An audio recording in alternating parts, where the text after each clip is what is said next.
Você conhece o lado sombrio do boxe? A doença do pugilista e seus perigos relacionados. Lembrando que eu não estou desmerecendo nenhuma arte marcial, eu só estou trazendo informações sobre os perigos que podem ocorrer ao longo do tempo. Então chega de enrolação e vamos para o vídeo.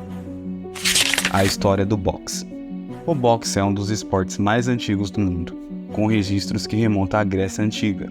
Desde então, ele evoluiu e se tornou um dos esportes mais populares e emocionantes do mundo. Mas, junto com a adrenalina e a glória, vêm também os riscos, e é sobre esses riscos que precisamos falar. Esse tema, embora muitas vezes seja ignorado, é extremamente relevante para o mundo do boxe e dos esportes de combate. A demência do pugilista, também conhecida como encefalopatia traumática crônica, que é a sigla ETC. Essa condição não afeta apenas a saúde dos atletas, mas também levanta questões sobre a segurança e a ética no esporte. Mas o que é a demência do pugilista? A demência do pugilista é uma doença neurodegenerativa progressiva, resultante de golpes repetidos na cabeça, comuns em esportes de combate como o boxe. Os sintomas incluem declínio cognitivo, alterações de comportamento, problemas de memória e sinais parkinsonianos, como tremores e falta de coordenação. Essa condição foi descrita pela primeira vez em 1928 pelo médico Harrison Maitland, que observou que muitos ex-boxeadores apresentavam perda de memória e mudanças de personalidade. Maitland inicialmente nomeou a condição de síndrome do boxeador, devido à alta prevalência entre os lutadores. Com o tempo, a ETC foi reconhecida em outros esportes de contato, como o futebol americano, onde os traumas cranianos são igualmente frequentes. Um marco importante foi a descoberta do Dr. Bennett Omalu, em 2002, que associou a ETC a jogadores da NFL, revelando que os efeitos podem ser ainda mais severos do que em boxeadores. O boxe é um esporte que envolve riscos significativos, e a natureza do combate implica em impactos constantes à cabeça, o que pode levar a lesões cerebrais permanentes. Estudos indicam que cerca de 15% dos lutadores profissionais desenvolvem sintomas relacionados à ETC ao longo de toda sua carreira. Além disso, as consequências não se limitam ao campo físico. Muitos ex-atletas enfrentam problemas emocionais e comportamentais, incluindo depressão e aumento do risco de SUI. Vários pugilistas renomados sofreram com essa condição. Muhammad Ali é talvez o exemplo mais conhecido. Ele desenvolveu sintomas parkinsonianos que muitos acreditam ter raízes na demência pugilista.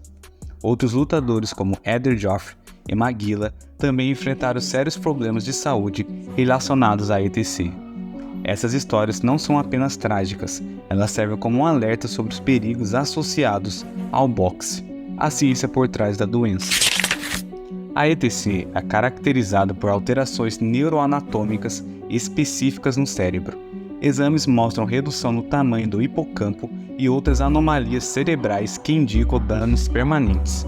A condição pode manifestar-se anos após o fim da carreira do atleta, dificultando a identificação precoce e o tratamento adequado.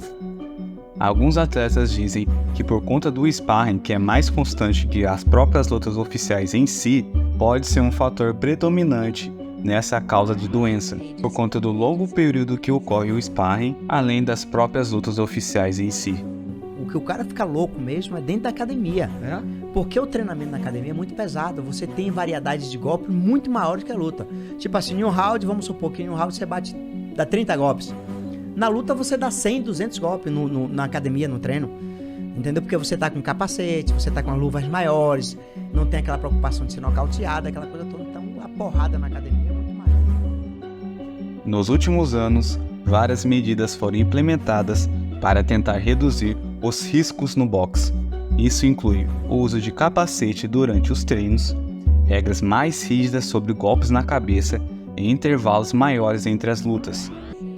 No entanto, muitos especialistas acreditam que ainda há muito a ser feito. Pessoalmente, eu acredito que o boxe é um esporte incrível, cheio de história e emoção. No entanto, os riscos são reais e não podem ser ignorados. É essencial que continuemos a buscar maneiras de proteger os atletas, seja através de melhores equipamentos de proteção e regras mais seguras ou avanços na medicina esportiva. O boxe tem um lado sombrio que não pode ser ignorado. A demência pugilista é uma condição devastadora que afeta muitos atletas. A demência pugilista nos leva a refletir sobre o preço que os atletas pagam por suas carreiras no ringue. A luta não apenas termina quando o gong toca. Muitas vezes ela continua fora do ringue, com consequências duradouras para a saúde mental e física dos lutadores. Precisamos continuar a discutir esses temas, aumentar a conscientização e buscar soluções para tornar o esporte ainda mais seguro para todos. Espero que vocês tenham gostado desse vídeo e que ele tenha sido informativo. Se você tem alguma opinião ou experiência sobre o tema, deixe aqui nos comentários e não se esqueça de compartilhar, curtir e se inscrever. E até a próxima!